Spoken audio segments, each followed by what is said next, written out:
رمضان تجلى وابتسم قبى للعبد إذا اغتنما. Assalamu alaikum wa rahmatullahi wa barakatuh. Today we're on characteristic 11, pursuing excellence. So excellence, or striving for excellence, is one of the most important qualities of a Muslim, of a believer. And that we should not only, strive to do our best in religious duties, but in all duties of our life. So in school, in work, with our families, we should always strive for excellence and nothing less.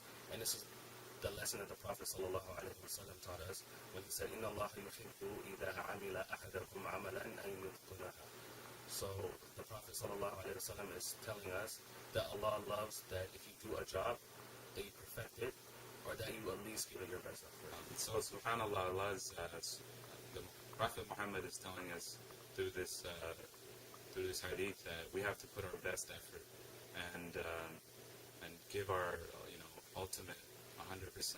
So an example from our daily lives, you can think about the Olympics that just started, and there are people that are competing in the Olympics that have trained for years and waited for this chance, and now that it started, they're going to give their ultimate best.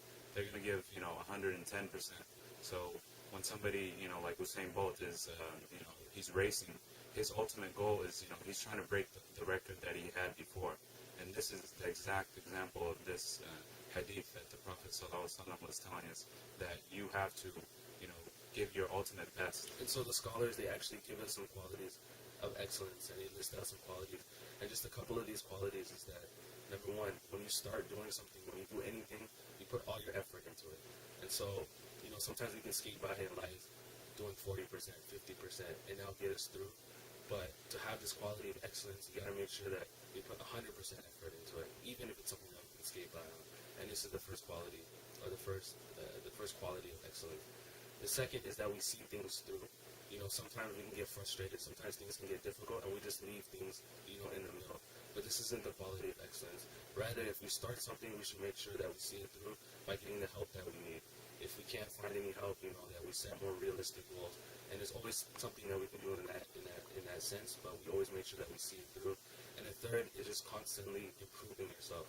Like Abdurazak said, when these Olympians when they're coming back, they're not trying to have the same running time as they did last Olympics. They're trying to improve themselves. So similarly, we should always try to improve ourselves, whether it's in ibadah, with our families, at work, at school. We're always trying to take a step higher. So whenever we do a major task, anything like school, work, we always look at the task and we say, subhanallah, this is a huge task. How can I accomplish this?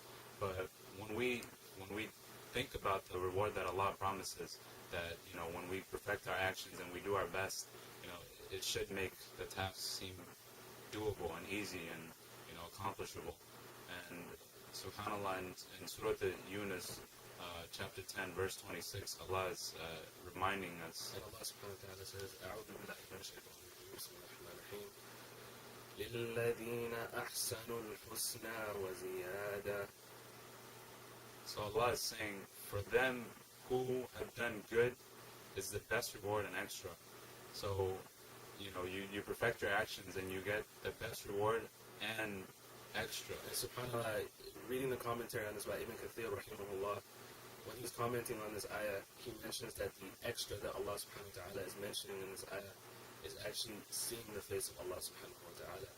And in the hadith, the Prophet sallallahu alayhi wa sallam tells us that on the day when people are admitted into Jannah, and they're standing in Jannah, and they have all the pleasures of Jannah around them, and they have all the comforts of Jannah around them, a caller will call to them and say, Allah subhanahu wa ta'ala wants to pay you back for all the excellence that you've done in the world.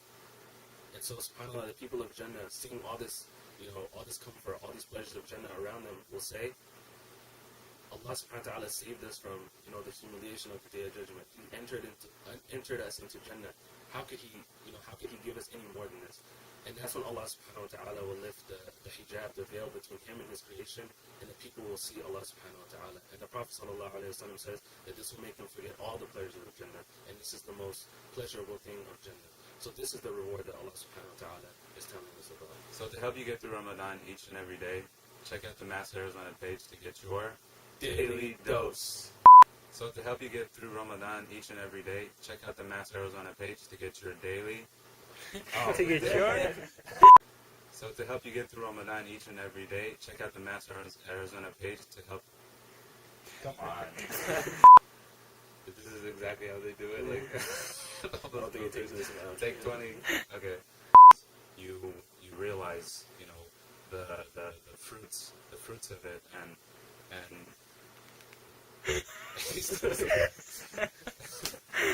There's a fly.